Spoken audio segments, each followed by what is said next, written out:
నా లైఫ్ లో చాలా సార్లు చూశాను. ఈ రోజు కూడా క్యూ కట్టి వచ్చారు. 1.5 hours ఇక్కడ నిలబడుకొని నేను చెక్కులు తీసుకుని సరిపోయింది. ఎక్కడో ఉండేవాళ్ళు వచ్చి లేదు మేము కూడా ఇవ్వాలి అని వచ్చి ఇచ్చే పరిస్థితి వస్తున్నారు. అంటే ప్రతి ఒక్కరూ ఒక చేయూతనిచ్చే పరిస్థితికి వచ్చారు. కొంతమంది రాష్ట్రం పైన విషం గక్కే వాళ్ళు తప్ప, విద్వేషాలు రెచ్చగొట్టి రాజకీయ లబ్ధి పొందాలనుకున్నాడు తప్ప ప్రతి ఒక్కడూ వస్తున్నాడు. ఈ రాష్ట్రంలో పుట్టినవాడు కానీ, మానవత్వం ఉండే వ్యక్తులు కానీ, బయట వాళ్ళు కానీ అందరూ కూడా స్పందిస్తున్నారు. వాళ్ళకి రాష్ట్రంలో ఉండే ప్రత్యేకమైన పరిస్థితులు అర్థమైన తర్వాత అందరం కూడా హెల్ప్ చేయాలి. సాటి మానవుడిగా ఒక వ్యక్తి కష్టంలో ఉన్నప్పుడు ఆదుకోవడం మన బాధ్యతను అందరూ వస్తున్నారు. వాళ్ళని వెల్కమ్ చేస్తున్నాను. అందుకే నేను కూడా ధైర్యంగా ముందుకు వెళ్తున్నా. No question of compromise. ఇబ్బందులు వస్తాయి. ఐఎమ్ ఫీలింగ్ తాత్కాలికం. ఎట్లా స్ట్రగుల్ చేయాలని చేస్తాం, ముందుకు వెళ్ళిపోతాం. ఇంకొక గంట ఎక్కువ కష్టపడతాం, లేదంటే ఇంకో 2 రోజులు ఎక్కువ కష్టపడతాం. That is only the way. ఇక్కడ మున్సిపల్ ప్రాపర్టీ ట్యాక్స్ కూడా 3 నెలలు 3 నెలలు టైం ఎక్స్టెండ్ చేస్తున్నారు. ఈ 32 వార్డుల్లో ఇది కూడా చేసి వాళ్ళని ఆదుకుంటాం. అదే మరి ఇంకొక పక్కన ఇది ఒక ప్రాబ్లం అయితే విశాఖపట్నం స్టీల్ ప్లాంట్, అది కూడా కావాలని రెచ్చగొట్టే పరిస్థితికి వస్తున్నారు. ఓకే, దాని గురించి నేను పెద్దగా మాట్లాడడం లేదు. రెచ్చగొడితే రెచ్చిపోయేవాళ్ళు కూడా ఎవరు లేరు ఇక్కడ. విశాఖపట్నం అనేది తెలుగుదేశం పార్టీకి, ఎన్డీఏ కూటమికి ఒక స్ట్రాంగ్ ఇది. ఆ ప్రాజెక్టు కూడా ఆ స్టేజ్కి రావడానికి వీళ్ళు కారణం. ఎప్పుడు కూడా ప్రాజెక్టు మీద శ్రద్ధ పెట్టిన దాఖలాలు లేవు. ఇంత మునుపు కూడా నేనే కాపాడాను ఆ ప్రాజెక్ట్ని. వాజ్పేయి గారి పీరియడ్లో రీస్ట్రక్చరింగ్ చేసి అప్పుడు కూడా అడిషనల్ ఫండ్స్ అన్ని పంప్ చేశాం. అప్పుడు స్ట్రీమ్ లైన్ చేశాం. ఇప్పుడు కూడా నేను ఆలోచిస్తున్నాను. మళ్ళీ మొన్నే మాకు ఒక మీటింగ్ జరిగింది. కుమారస్వామి గారు, ఫైనాన్స్ మినిస్టర్, నేను డిస్కస్ చేశాం. ఈరోజు మళ్ళీ ఒకసారి మాట్లాడాను. ఇప్పుడు ఒక కొత్త డబ్బులు కూడా రిలీజ్ చేసి దాన్ని ఆపరేట్ చేయడానికి ముందుకు పోతున్నారు. ఇది అయిన తర్వాత మళ్ళీ ఒకసారి కూర్చుంటాం. ఎంప్లాయీస్ కూడా ఒకటే చెప్తున్నా, అక్కడ ట్రేడ్ యూనియన్ లీడర్స్ కూడా ఒకటే చెప్తున్నా, మనం ప్రాపర్ మేనేజ్మెంట్ పెట్టుకోకుండా ప్రాజెక్ట్ని రివైవ్ చేయకుండా కష్టపడేదైనా ఉంటే technical problems, logistic problems, administrative problems ఉంటే అవన్నీ సార్ట్అవుట్ చేసుకొని బెస్ట్ మేనేజ్మెంట్ పెట్టుకొని శాశ్వతంగా దాని లాభాల బాట పట్టించాల్సిన బాధ్యత ఉంది. ప్రైవేట్ స్టీల్ ప్లాంట్స్ అన్ని బాగుండి one of the best steel plant ఆ పరిస్థితి రావడానికి కారణం అక్కడుండే మేనేజ్మెంట్ ఆలోచించుకోవాలి, అక్కడుండే స్టాఫ్ ఆలోచించుకోవాలి, అందరం ఆలోచించుకోవాలి. నేను కూడా దాని మీద శ్రద్ధ పెడతా. కానీ ఆ ఉండేవాళ్ళు కూడా గుర్తుపెట్టుకోవాల్సింది, మనం ఏదో చారిటీ కింద 1,000 కోట్ల రూపాయలు నష్టం వస్తే ఎవరో ఒకరు బెయిల్అవుట్ చేస్తారనుకుంటే మాత్రం తాత్కాలికం. దానికంటే మనం కష్టపడదాం, మన తెలివితేటలు ఉపయోగిద్దాం, దాన్ని రివైవ్ చేద్దాం. పర్మనెంట్గా ఆంధ్రుల హక్కు, విశాఖ ఉక్కు అనే స్లోగన్ని నిజం చేయాలంటే మీలో కూడా మార్పు రావాలి. అందరం కలిసి పనిచేసి దాన్ని పటిష్టంగా ముందుకు తీసుకుపోయే బాధ్యత మనందరిపైన ఉంది. రాష్ట్రానికే ఒక పెద్ద ఫ్యాక్టరీ, రాష్ట్రానికే ఒక సెంటిమెంట్ ఇష్యూ అది. అట్లని చెప్పి ప్రతిరోజు సెంటిమెంట్ అంటా కూర్చుంటే మనకు కూడా సహకరించేవాళ్ళు కూడా ఉండరు. ఈ విషయం ఒక్కసారి 2 సార్లు పర్లేదు, కానీ అనునిత్యం ఇదే మాట్లాడు కూడా కరెక్ట్ కాదు. ఈ విషయం కూడా అక్కడుండే పెద్దలు ఎవరైతే మాట్లాడుతున్నారో అలాంటి వాళ్ళందరూ గుర్తుపెట్టుకోవాలి. దాన్ని స్ట్రీమ్ లైన్ చేస్తాం. టోటల్గా స్ట్రీమ్ లైన్ చేసి ఎట్టి పరిస్థితుల్లో ప్రైవేటైజ్ చేయకుండా మనం కాపాడుకోవడానికి సర్వ విధాల ప్రయత్నం చేస్తాం.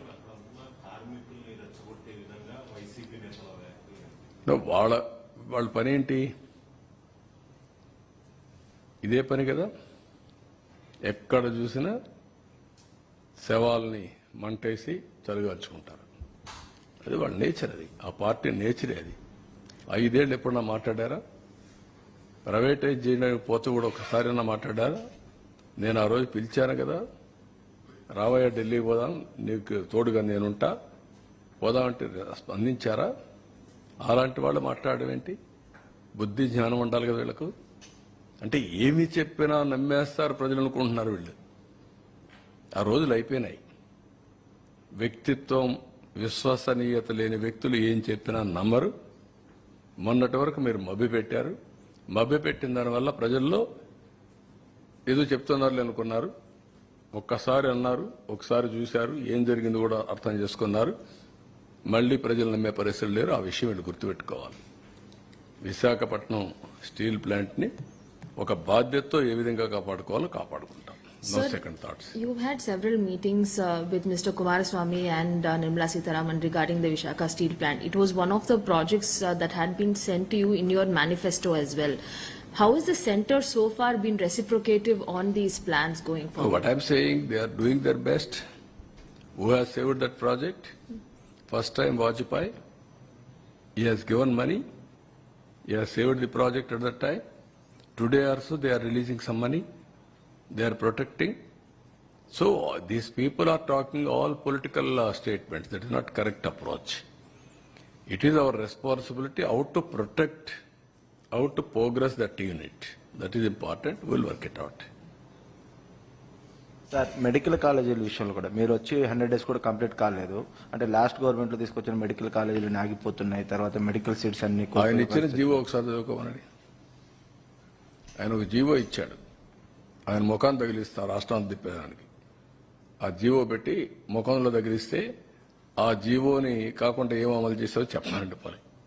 నేను స్ట్రైట్ కోసం అంటే ఆయన బాడీకి గట్టేసి తిప్పుతాం ఆ జీవోని. ఏ జీవో ఇచ్చాడో మీరే చదువుకోండి ఒకసారి పేపర్లో. మీరు కూడా చదివితే మీకు కూడా ఒక ఐడియా వస్తుంది. అప్పుడు నేను చెప్తాను. ఇలాంటి నేరస్తులకి నేను చెప్పేది ఏంటంటే, బాబాయిని చంపి నారాసుర రక్త చరిత్ర పెట్టేసి తప్పించుకోవాలని ప్రయత్నం చేస్తే అన్నిటిని జరగవు. ఎన్ని తప్పుడు పనులన్నీ చేసి వేరే వాళ్ళ మీద దోసేయాలనుకుంటే జరగవు. ఆ రోజులు అయిపోయినాయి. చెవికి కట్టి చూపిస్తాను ఊరంతా తిప్పి పిచ్చి పిచ్చిగా అనుకుంటున్నా. ఏం చేసావో అన్నీ కూడా అంత ఈజీగా ఆలోచించద్దండి. నోటుకొచ్చేట్టు మాట్లాడడం. నిన్న ఏం చేశారో అది మర్చిపోయి ఈరోజు దాని మీద వాళ్ళు విమర్శించే పరిస్థితికి వచ్చారు. ఆ జీవో ఒకసారి చదవ, నేను చెప్పను. చెప్తే మీకు రహస్యం పోతుంది, సీక్రెట్ పోతుంది. You read that. What issued the GO in private colleges, you read that, then మాట్లాడదాం. పబ్లిక్ లోకి పర్టికులర్ గా ప్రభుత్వం మీద ఒక నెగిటివ్ ప్రచారం నేను కాదా, నువ్వు చదువయ్యా, చదువు. నేనని కదా సార్, అంటే ప్రభుత్వం పైన మీరు కష్టకాలంలో క్రైసిస్ నుంచి నేనేమంటానంటే, అంత ఇరిటేట్ అయిపోవాల్సిన పనిలే వీళ్ళ గురించి. ఇరిటేట్ అయిపోతే వచ్చేది కూడా ఏం లేదు. వీళ్ళు చెల్లని కాసులు ఇవే చేస్తారు. నేరస్తులు ఏమంటారు,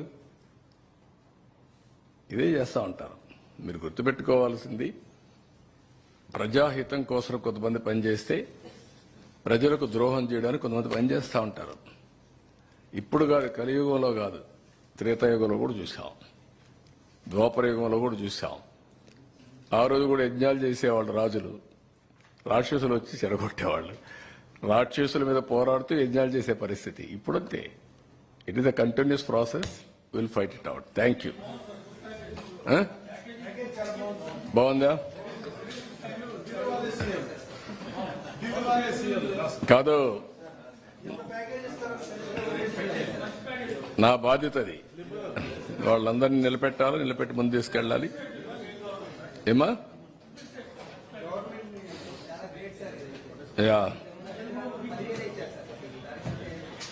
నేను నా లైఫ్లో ఏంటంటే ఒక నమ్మకం. ఇప్పటికే 300 కోట్ల రూపాయలు ప్రజలు కాంట్రిబ్యూట్ చేశారు సీఎం రిలీఫ్ కి. ఈ ఇష్యూలో 300 crores ఇప్పటికి, ఇంకా వస్తుంది 300 ఇప్పటికి, ఇంకా ఒక 150-100 వస్తుంది. That is the confidence on this government for public. బంగారపు గాజులు సైతం ఇచ్చిన పరిస్థితి కాదు సార్. బంగారపు గాజులు కూడా ఇచ్చారు. గాజులు ఇచ్చేసిపోయారు. సిపిఎం భారతి గారు అయితే బంగారు గాజులు ఇచ్చేసి వెళ్ళింది. ఒక స్పిరిట్ గా తీసేసుకున్నారు. ఇది మా సొంత పని అనేది తీసేసుకున్నారు. చిన్నపిల్లలు వస్తున్నారు, వాళ్ళంతా కిడ్నీ బ్యాంక్ తీసుకుని నిధుకొచ్చి ఆ పాకెట్ మనీ అంతా ఇచ్చేసి వెళ్ళిపోతున్నారు. నేను అడుగుతున్నా, ఏమో మీకు ఏంటంటే మాకు ఆనందంగా ఉంది ఇది ఇవ్వడం అనేది. ఏమా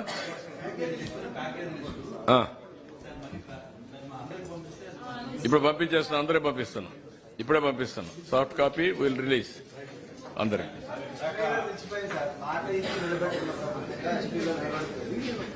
No, I am for public. You are going to see. Every action will be only towards public.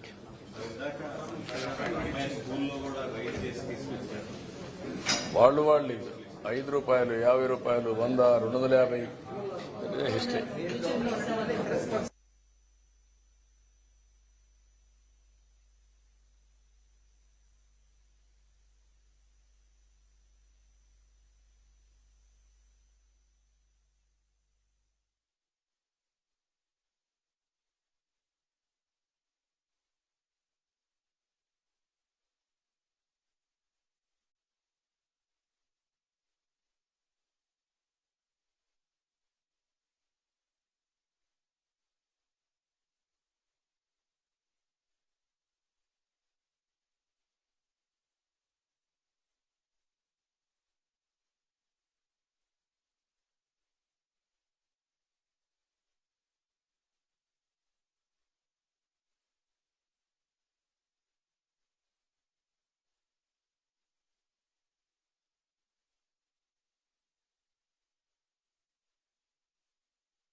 ఇండ్లకి ఇచ్చే ఇది కూడా మీరు ఒకసారి చూస్తే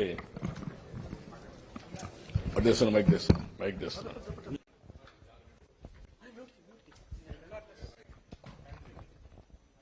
అన్ని విధాలుగా ఇబ్బంది పడి మేము వచ్చిందే రేపు 20వ తారీఖు 100 రోజులు అవుతుంది.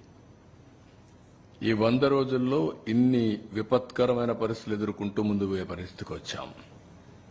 దీనికి యాడెడ్ మీరు చూస్తే వీళ్ళ నిర్లక్ష్యం, వీళ్ళ ఫోటోలు, వీళ్ళ పార్టీ కలర్ ఉండే బోట్లు, అవి కూడా ఒక్కొక్కటి 40 మెట్రిక్ టన్నుల బోట్లు, 3 బోట్లు వదిలిపెట్టారు. అవి వచ్చి నేరుగా కొట్టిన విధానం మీరు చూస్తే 11,43,000 క్యూసెక్స్ ఆఫ్ వాటర్ వచ్చే సమయంలో ఆ ఫ్లోలో వచ్చి, ఆ వెలాసిటీలో వచ్చి నేరుగా ఏదైతే ఉందో ఆ సపోర్టింగ్ కౌంటర్ వెయిట్ ను కొట్టే పరిస్థితి వచ్చింది. దాంతో కౌంటర్ వెయిట్ ఇరిగిపోయే పరిస్థితి వచ్చాయి 2. మొన్నటి వరకు అవన్నీ రిపేర్లు చేశాం. అవి తీయడానికి ఎంత కష్టపడ్డారో మీరు చూశారు. రాష్ట్రంలో ఉండే గజ ఈతగాళ్లందరూ వచ్చి, అనుభవం ఉండేవాళ్ళు వచ్చి తీసినా తీయలేని పరిస్థితి, అంత వెయిట్ ఉన్నాయి నీళ్లు తగ్గిన తర్వాత. ఇవన్నీ కలిసి మేమందరం కూడా, నేను కానీ, మా మంత్రివర్గం కానీ, మా ఆఫీసర్లు కానీ 10 days ఎప్పటికప్పుడు మేము పర్యవేక్షించాం. ముందు రోజు కూడా పర్యవేక్షించాం. నేను టెలికాన్ఫరెన్స్ ముందు రోజు పెట్టాను. మార్నింగ్, మధ్యాహ్నం, సాయంత్రం రివ్యూ చేసుకుంటూనే ఉన్నాం. మీరు ఎప్పుడు కూడా ఒక క్రైసిస్ వస్తే నేను చాలా అప్రమత్తంగా ఉంటాను. ఎక్కడ నిర్లక్ష్యం ఉండదు. అలాంటి అన్ని చేస్తే వచ్చిన వారసత్వ సమస్యల్లో మేమే ఆశ్చర్యపోయేట్టుగా పనులు వచ్చే పరిస్థితి వచ్చాయి. ఎవ్రీడే నేను అదే చెప్తూ వచ్చాను. Series of white papers publicize చేశాను ఇప్పటికే.